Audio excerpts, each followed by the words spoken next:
Overnight on Wednesday, the 24th of February, 1971, torrential rain caused New Plymouth City's worst ever flood.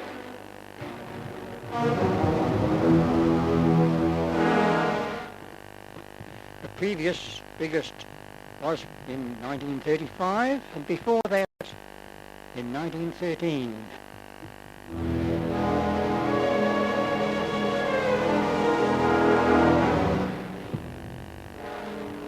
Over 14 inches of rain had fallen in 30 hours. Water was rising in Devon Street at 3 to 4 inches per hour. Lower Brougham Street had a depth of 4 feet of water over it, and at 7 p.m. the library was surrounded by water. The business section of the city was declared a disaster area at 10 p.m. Wednesday night, and all business premises were evacuated. Devon Intermediate School gained a lake overnight, with the Mungatuku stream disappearing into it and filling the dental clinic with 5 feet of water. There was no tooth filling that day.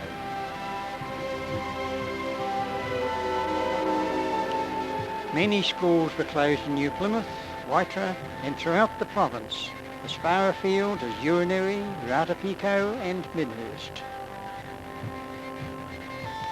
And New Plymouth West End School was to have had swimming sports, but they couldn't find the pool.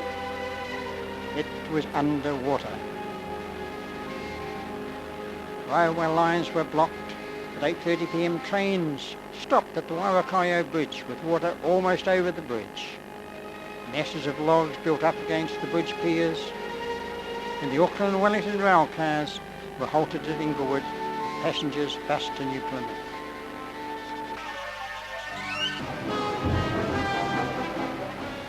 Air passengers to New Plymouth were diverted to Wanganui or Palmerston North. And not only New Plymouth, but Waitara was very badly hit by flooding from the river. Here the flooding was extensive, and it was also right throughout the province.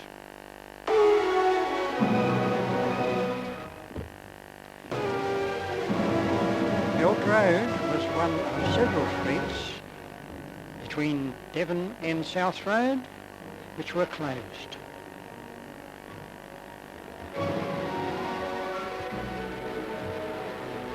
And some families were evacuated in Gain and Weymouth streets. Others had their gardens swamped, and some of them even washed right away.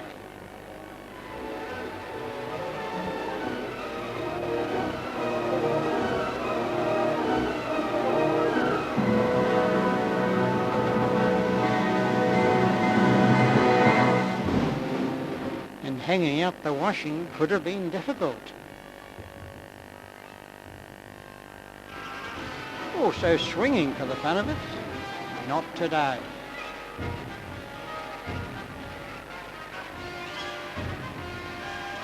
And well-washed pumpkins are picturesquely displayed.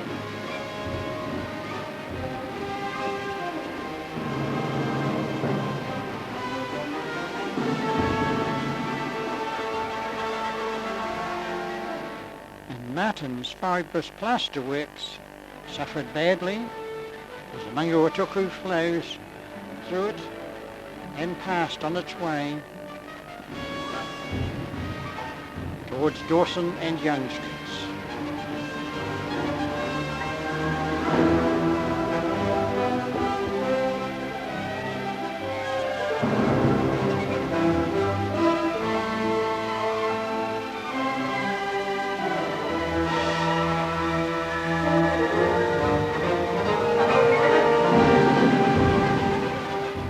And a whirlpool develops near the cenotaph.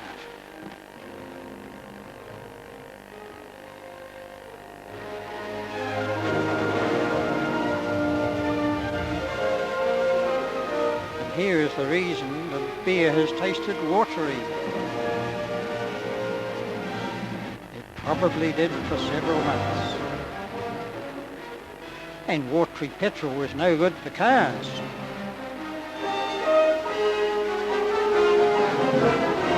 The stream is now a raging torrent.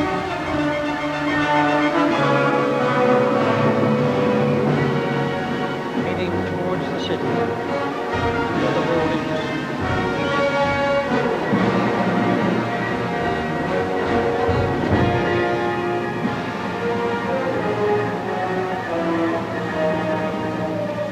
The railway yards were flooded. The city to port rail line washed out. The floodwaters had peaked at 3 a.m. and there were some poor souls who were awake to see it.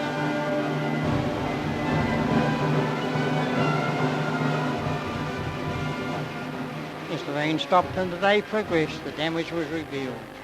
Hundreds of thousands of dollars worth just overnight. Goods were put out into the streets. Water from the Manguratuku stream, which runs under Devon Street shops, before meeting up with the Huatoki stream under King's building, whirled up through shop premises after lifting the floors.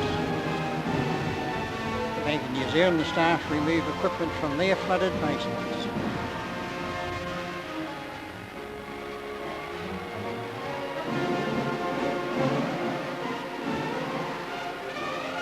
And Brougham Street premises discharge their unwanted water.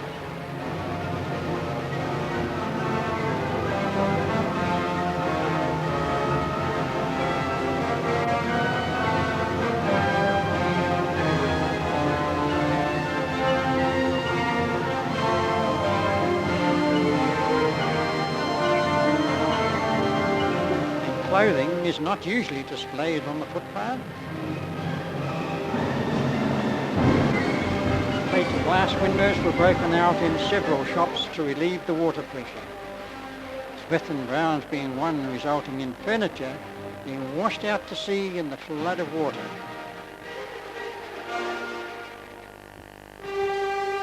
One resident is said to have got himself a new but wet lounge suite the next day from 2 miles out to sea. Hannah's shop suffered badly and Nemo's likewise. Their windows also being broken out. Pumps were hard at work at Tingley's. And Huatoki Lane suffered. Tarmac ripped up with the water. And this is where the water taxis could have done well. The other taxis couldn't get to their premises.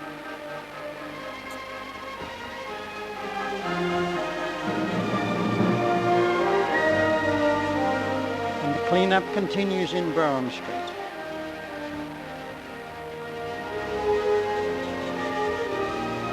Water slowly receding, but still masses of it.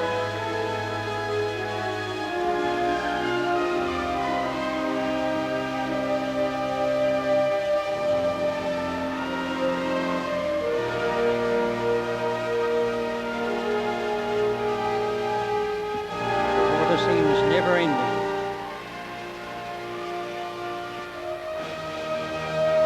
My word, this looks like chocolate. I'm sure it isn't.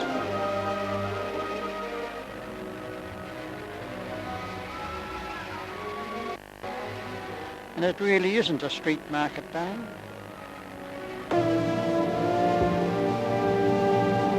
Most of this is from Smith and Brown's.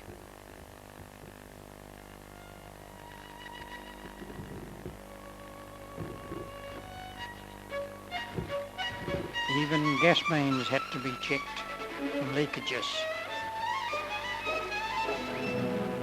And here in Hannah's we have boxes. Boxes and more boxes. But where are the shoes?